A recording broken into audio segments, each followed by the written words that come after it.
Have you ever had the problem where your finger gets sore when you're trying to read a book?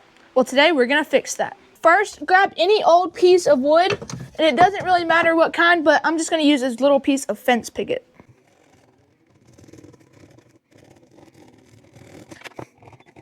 Next, trace out a pattern that looks a little bit like this. Now just cut it out with a bandsaw.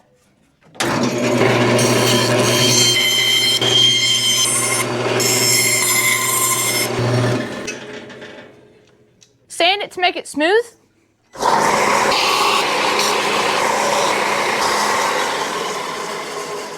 Get a 1-inch drill bit and drill right through the middle. There we go. To make it safer, I'm gonna put a piece of wood right here, so if it spins, it's not gonna hurt me.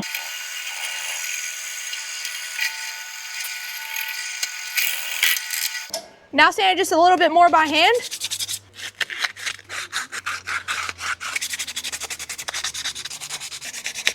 Now you can read your books without the excruciating pain of your thumb hurting. Well guys, thank you for watching. I will see y'all next time.